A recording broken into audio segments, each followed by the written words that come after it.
The first part of the introduction to philosophy in A102 is on utilitarianism. In the early 19th century, utilitarianism became a controversial philosophy. But in spite of its difficulties, it's become, and perhaps remains, a highly influential way of thinking about moral questions. Today, it has its critics and its defenders. And one of its leading critics is Professor Bernard Williams, Provost of King's College, Cambridge. We're very grateful to Bernard Williams for agreeing to come and give us his views on utilitarianism. The people who formulated utilitarianism in the 19th century, who Stuart referred to, such as Jeremy Bentham, put the doctrine in a very simple form that the criterion of what we ought to do is simply that which produces the greatest happiness of the greatest number. Now, this philosophy has had, I think, a checkered history since then. In some ways, it's now even more popular than it was in the Victorian era. I suppose because of the decline of religious belief, for one thing, and the departure of certain old received standards. It satisfies the search for a kind of rational basis of morality which people can understand and, as they hope, apply. But at the same time, though it has that kind of wind behind it, it's also, I think, met with a lot of distrust. Now, some of that distrust is due to the fact that, in a way, it isn't really put into practice. When people say they're putting it into practice, of course, and say they're appealing to the greatest happiness of the greatest number, that often isn't what they're doing. They're often simply putting in a system which appeals to the greatest happiness of a rather few number of people, namely the ones who are running society or doing well out of it. And I think that was some of the criticism, for instance, that Dickens was making through the character of Gradgrind. But I think a lot of the worries about it are that even if you did put it into practice, it'd be a pretty alarming system. That the idea of having society run in this efficient way to produce the greatest happiness of the greatest number might in fact lead to a kind of oppression or paternalism. There is something to be worried about here. People are disquieted about the utilitarian approach, yet at the same time I think a lot of people feel that it's somehow the only rational way that we can have of grounding public morality, perhaps even our private moral sentiments in the modern world. And as I say, at the same time, they're worried about it. Well, I think we ought to try and see what reasons are going for it, and also what sort of reasons there are for feeling a disquiet or anxiety about it. Now, one of the claims that utilitarianism has always made is that it's a kind of definite scientific system, that traditional systems of values or appeal to virtues or duties or whatever are somehow vague or unsatisfactory or don't lead to a determinate result. And the great virtue of utilitarianism is supposed to be that it does give you a definite result. Well, one question we have to ask is, does it? Now, the slogan was, you remember, the greatest happiness of the greatest number. At least that was the original slogan. Now, one of the things we have to ask is, what's happiness? What counts as happiness for these purposes?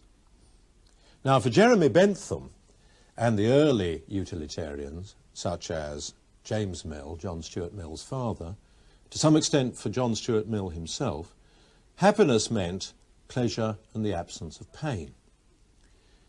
But if it strictly means pleasure, simply nothing but pleasure, then it's very doubtful that most people think that the maximisation of pleasure, having as much pleasure as possible all around the place, is the aim of human life. It isn't even, I think, what most of us want for ourselves. Suppose somebody invented the Hedon machine. The Hedon machine, you can imagine, is something with a hairdryer attached to it, such that if you plug yourself into it, you put your head inside this thing and connect it to the mains, it fills you with delicious and variegated sensations forever. You lie there in this machine, totally zonked out, while delicious experiences race through you. Now, if you were given the choice of this, would you want to join yourself up to it? Now, it seems to me an awful lot of people would say, no, that is not a life for a human being. Now, I don't believe that's because they somehow think, you know, duties would be neglected. Indeed, at the end, there wouldn't even be anybody to provide the power to run the machine. I mean, that's a relevant consideration. But we're not asking that. We're not asking that. We're asking, would you want it for yourself? And I think most people, at least quite a lot of people, would say they wouldn't want it for themselves. That's not their view of what a human life should be. And I think we should bear that fact in mind. Well, nowadays, people don't talk so much in terms of pleasure for utilitarianism or even happiness. They talk more in terms of utility or welfare, to use the economist terms. Well, what do they mean by this? Well, sometimes they simply mean what people choose, what people, given the chance, choose.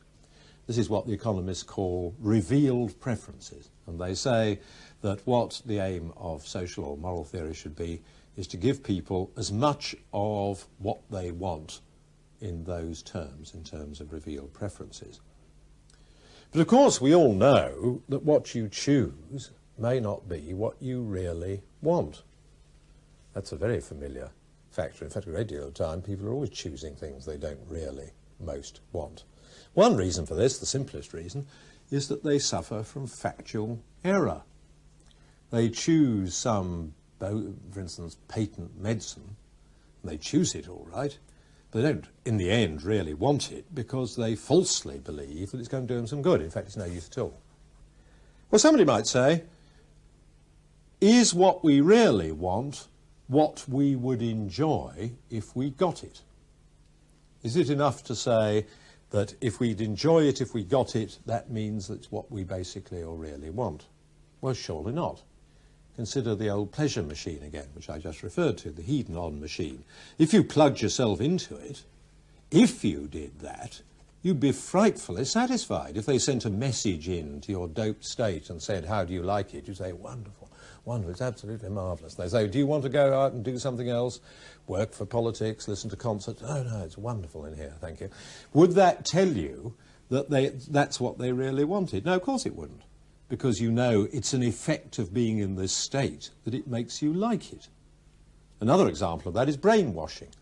Young people often get caught up in sometimes get caught up in religious groups or some sort of extreme group which take them over, give them some tremendous psychological treatment, after which they say, we want nothing better than to belong to this group.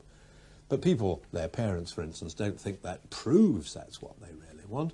They say they've been made to want it by belonging to it.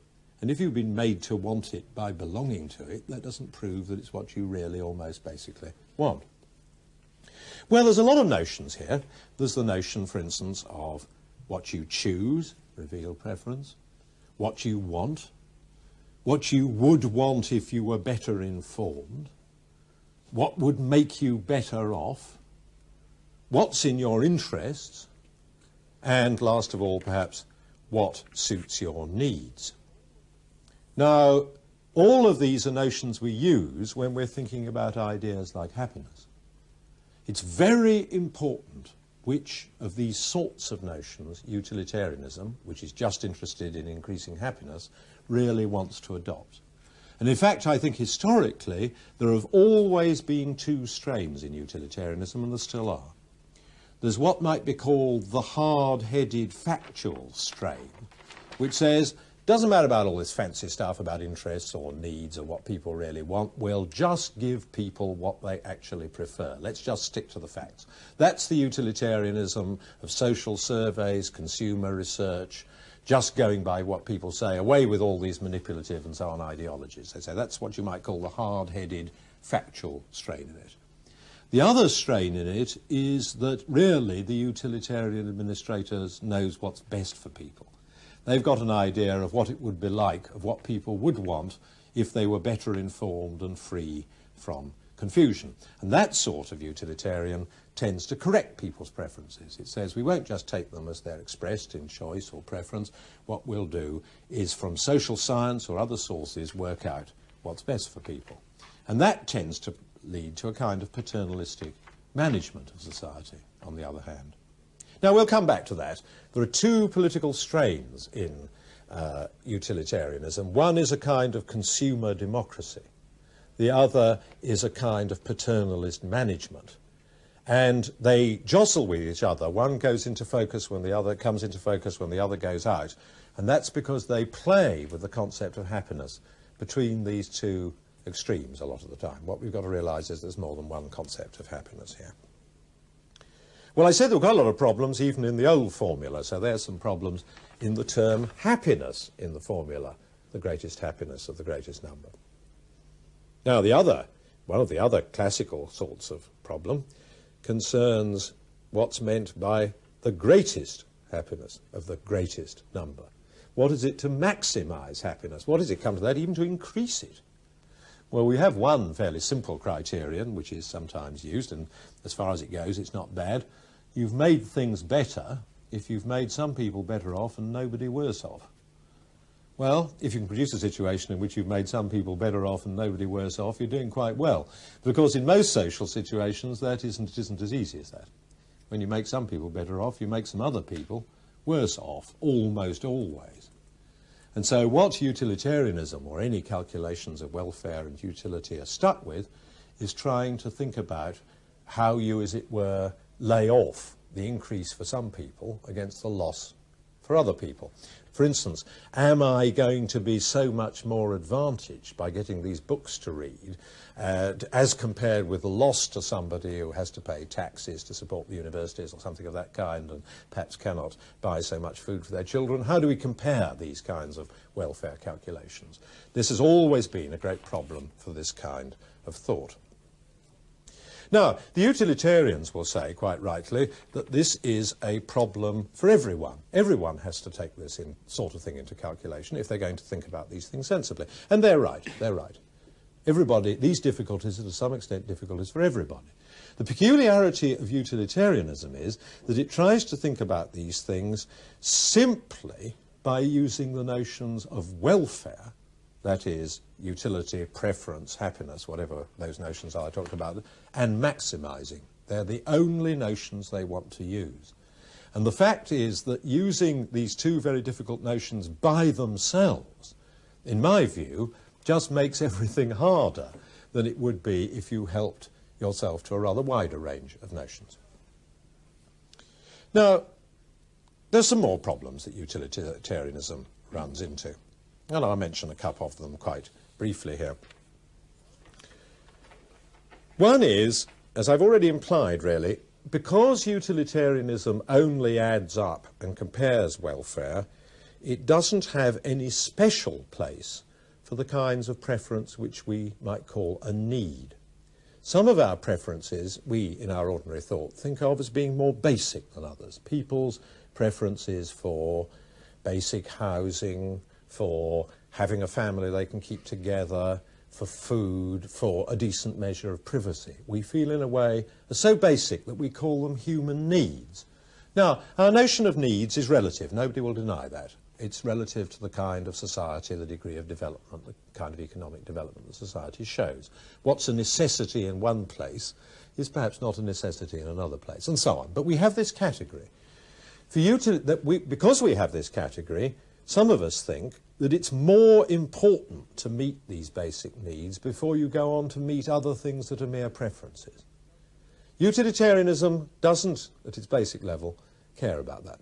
It simply says they're all preferences. If there's enough preferences of the other sort, if there's enough people who've got preferences of the other sort, that will outweigh the needs of a small group of people. You've just got to add up and put in the severity. I think some people think that needs has a kind of moral claim over mere preferences. And that's one notion which utilitarianism finds it very, very difficult to represent in its thinking. The second sort of difficulty which has always plagued them is the question of what might be called second-order preferences, preferences about other people's preferences. For instance, I've just said, and I'm sure a lot of people agree with me, I don't know whether you agree with me, but a lot of people would agree with me, that needs ought to be given priority, that they count more than just ordinary preferences. That has various political consequences. I think that, perhaps because I have certain moral or political views, which make me in favour of satisfying people's needs. Some people have them just through kind of sympathy, that is, they feel identified with the needs of people who are in want. Now, So we perhaps have these second-order preferences to the effect that these other people's needs ought to be met. Does the utilitarian count them or not? Does he count second-order preferences? And that's quite a nitty question. If he does count them, of course, that gets his position nearer to everybody else's position, because he can then put in the preference for needs as one of the items in the mix. But I wonder if he should. For one thing, he's almost doing a kind of double counting. He's counting the people with the needs preference first, then he's counting our sympathetic preference for those people again. So, as it were, those need people come in twice into the sum. I think that these considerations show that, in a way, utilitarianism, as I suggested at the beginning, is very ambiguously related to democracy. On the one hand, it's got a rather democratic element in it. Bentham said each person was to count as one and only one. And that means that built into it is a kind of equality. It meant he certainly was opposed to sort of vested rights of the aristocracy or vested rights of a privileged class in that sense. I mean, he was, in that sense, it was a contribution to modern social thought. But of course that remark, that they're going to count as one and only one, is a remark about how they're going to be counted, not who's going to do the counting.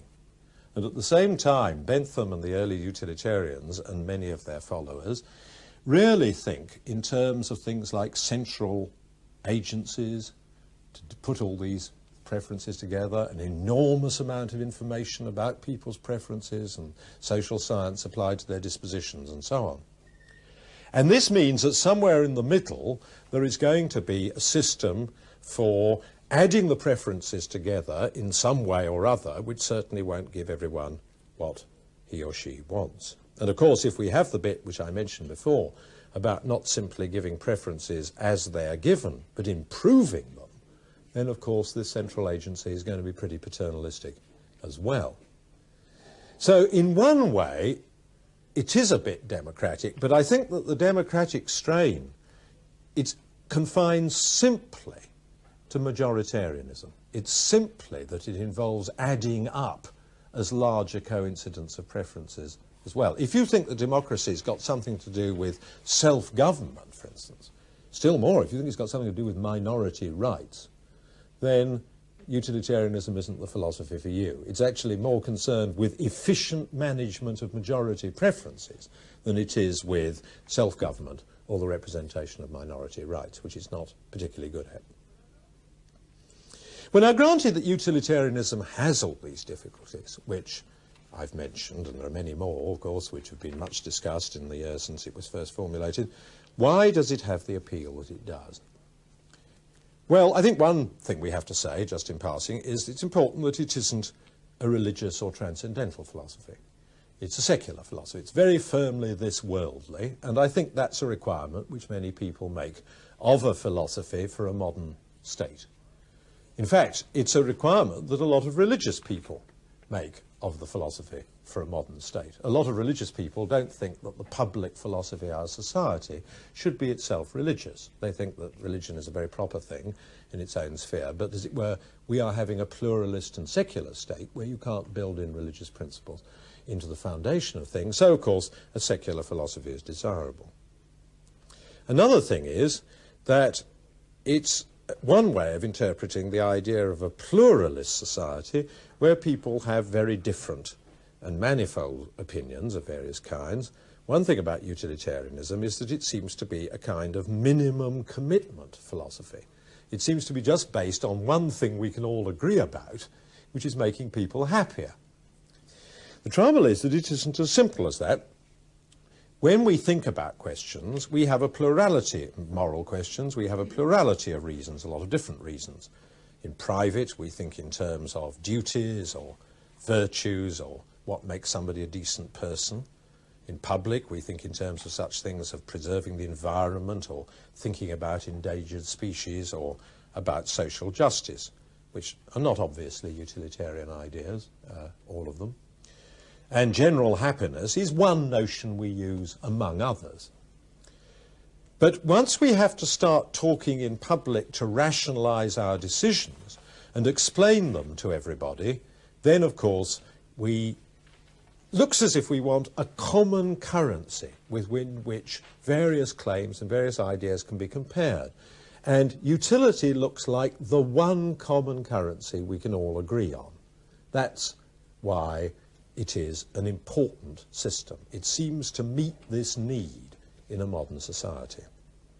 But of course, if it's important in that sense, so are the objections to it.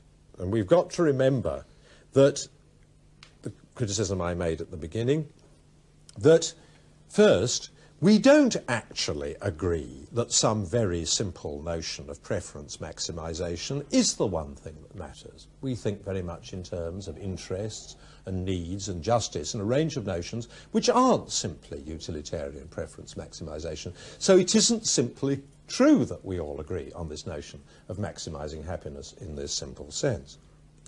Moreover, we don't all agree that the claims or rights of minorities simply don't count in order to add into maximum preference satisfaction. We sometimes think that we don't care a damn about increasing the satisfaction of the majority of people if it involves sacrificing the legitimate rights of some group. We have notions of defensible, justifiable rights of a minority. And this is one of the ideas we have too. It's no good saying, even because we disagree about what those are, we've all got to fall back on this one notion of preference maximisation, because it's the one currency we can all get our hands on.